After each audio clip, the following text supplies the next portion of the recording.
It's awful. An MRI confirming that Klay Thompson tore his right Achilles. He'll miss a second straight season. Woj reporting that Klay is expected to make a full recovery for next year. Here's the Warriors GM Bob Myers.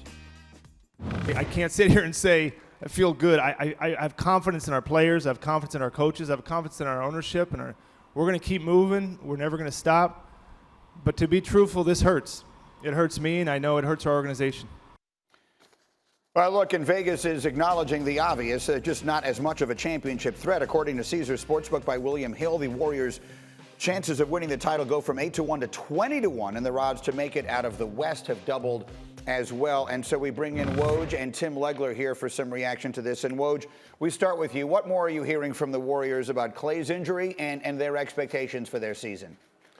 Well, as Bob Myers said, there's great disappointment. He went through a really rigorous rehab to come back. He was just playing pickup in Southern California like guys do, getting ready for training camp, and the injury hits him. So the Warriors have gone out. They're finalizing a trade for Kelly Oubre with Oklahoma City. They have a trade exception from the Andre Iguodala trade that expires on Monday.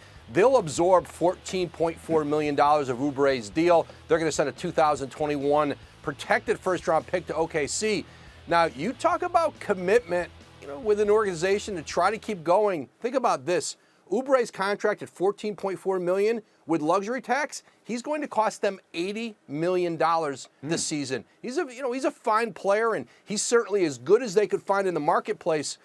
But instead of kind of mailing this year in terms of what they could do with the roster, $80 million commitment to bring in Oubre, and that deal will be finalized here in the next 24 hours. That's fascinating math when a $14 million deal costs you $80 million. But let's pick up that thought, Tim. So you add Oubre and you add Wiseman, who they drafted. And remember, they have Wiggins now. What is this team this year without Klay?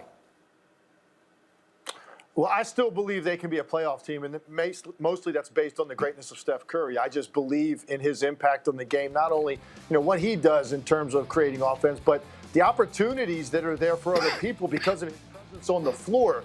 He's going to make Andrew Wiggins a much better player. Their system will make him a much better player. Kelly Oubre is a guy that's going to give them now some additional punch. You still do have Draymond Green, and I think James Wiseman could be an impact player from day one. So I really like their starting five's potential, and the greatness of Steph Curry, to me, keeps them in the playoff hunt. I just don't like their bench very much at all, Greeny. Let's see if they're going to make some additions there that can really make most people buy in, not just myself, because right now I think I'd probably be on a short list of people that think that they could be a 4 or a 5 seed in the West. And Woj, quickly, one other big story yesterday, Gordon Hayward opting out and becoming a free agent. What is his current market, and what was the reasoning behind that? Green, there's a couple things he can do now. He can sign, obviously, as a free agent with teams who have salary cap space. There's not many of them. More likely is he'll continue to work. He and his agent, Mark Bartelstein, will continue to work with the Celtics and trying to find a sign-and-trade deal to a team that doesn't have cap space, but he can do an extension through that sign-and-trade even though he's opted out. Indiana's a team who's had interest with him. He's obviously from Indianapolis. They weren't able to get there yet on a sign-and-trade with Boston. But there's still some teams out there. New York would love to bring him in on maybe a big money, shorter deal. But I think Gordon Hayward's looking to get a longer-term security in the marketplace. Legs, quickly, give me one team you think should be right now going crazy trying to get Gordon Hayward. I look at the Western Conference. I think there are 3 teams. Utah, Denver, and Phoenix, for me, would be 3 teams that would be very interesting for Gordon Hayward. They need help at that position. He still wants to be a starter. And all of those teams are different levels of interest depending on how you look at them as playoff teams. Phoenix obviously on the rise now with Chris Paul. Denver and Utah need more scoring punch to try to match up with the Lakers and Clippers.